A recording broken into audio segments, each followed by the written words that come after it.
talking over here, Inez, because we're talking about pickleball. It's said to be one of the fastest growing sports in the nation. That's right. However, with its popularity exploding, there is also a spike in pickleball-related injuries. Where's our video? I told them to use our pickleball video. You want to see some real athletes? Show our video. That's what I'm saying. We got generic pickleball video? Are you kidding me?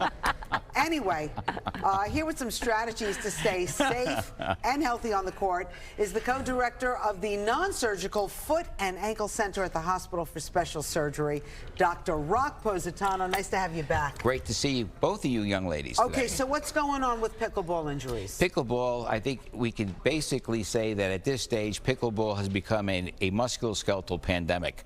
We have seen a crazy increase in the number of people hurting themselves while playing pickleball. Everybody thinks it's like this genteel sport. It's like for old fogies, but you can get a good workout and run around a little bit. Well, it's a great workout, but what people don't realize, even though it's a smaller court, there's bigger injuries. Now, particularly we've seen a large increase in the number of people hurting their Achilles tendons or their heels, plantar fasciitis, fractures, etc.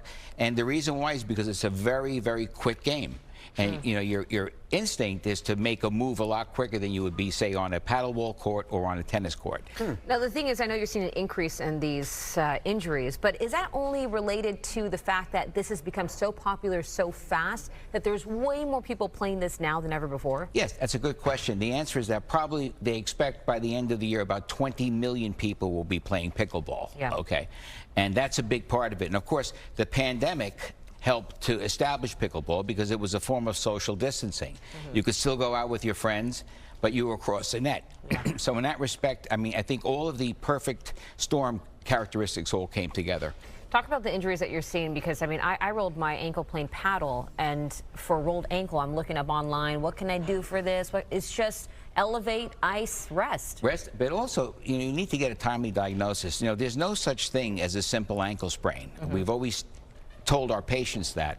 I mean, most ankle injuries involve not only a soft tissue, meaning a tendon or a ligament issue, but also sometimes a bony issue. And I think if a person has had a problem with their ankle and it's still bothering them after 2 weeks, it's probably a good idea to have it evaluated, because it may be more than just a simple ankle sprain. All right, I see you brought a foot. I mean, not a real foot, but a display model. Well, it's not Aaron Rodgers' foot, that's for sure. Okay. So are we showing pickleball injuries on this, or Aaron Rodgers injuries? Both, because, you know, I'm just hoping that when Aaron gets back and recovers from his surgery, he doesn't go play pickleball. That would be our next concern, you know what I mean? And also come see you as well, too, you know, just saying.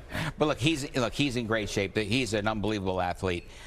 You know, and I think he'll be back. So for all the Jet fans out there, don't give up on the Jets. Aaron will be back next season. But do we have to wait a whole year? I mean, with an Achilles problem? You know, it's a long injury, especially because it's a tear. And of course, he has to rehabilitate it. He has to strengthen it again. But there is no reason why, knowing the condition of Aaron Rodgers and the type of medical care that he's getting, that he will be back. Can you explain how you completely tear your Achilles? What movement happens when? Well, it's usually a rotation. But the problem with an Achilles tendon rupture has more to do with physiology. You know, all the studies have shown that after age 30, the amount of blood that goes to the Achilles tendon will decrease by almost 1/3. Now, you need blood for healing, and also blood provides elasticity so that that tendon is able to move better. So you get a person who's 35 to 45 who's a professional athlete. I mean, they put a lot of torque, a lot of twisting on that area, and they're more prone to developing Achilles ruptures. Now, interestingly, I think he hurt his Achilles on the second play because he did a rotation. And I think what happened is that when he got tackled, that was the end. It really sort of completed that rupturing cycle. So in many respects, a lot of it has to do with physiology and aging. So what is it? Are we wearing the wrong shoes, or on the pickleball court, on the paddle court? How do we prevent Well, no, stuff it's like more this? about conditioning, all right? And that's the key. I mean, if you're over 30 years old, you should be stretching your Achilles. You should have it looked at. Again, don't self-diagnose. Don't go to Dr. Google, as much as Dr. Google provides all doctor, of us. I have you right here. Are you sure you don't want to just take a look? She's got nice feet, Go ahead and take a look right now. You're here. You said you're here. Beautiful. But not as nice as Take these off. Not as nice You as want to see the whole foot. Not as nice as Rosanna and Mike Woods. They have the best-looking feet of anybody. By the way, you know, we almost live in his office.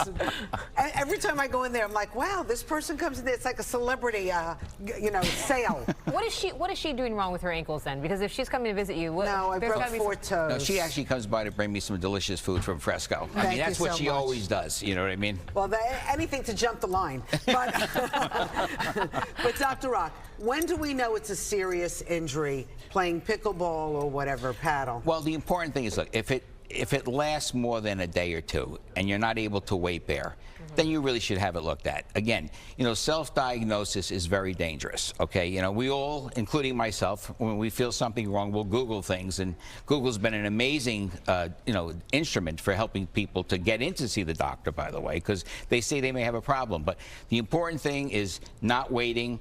If it lasts for more than like a few days, or in some cases 2 weeks, if you have an ankle injury, for instance, I think it's important that you get it evaluated by a professional. All right, how can people find you? Well, we're at the Hospital for Special Surgery, now the official mecca of pickleball injuries.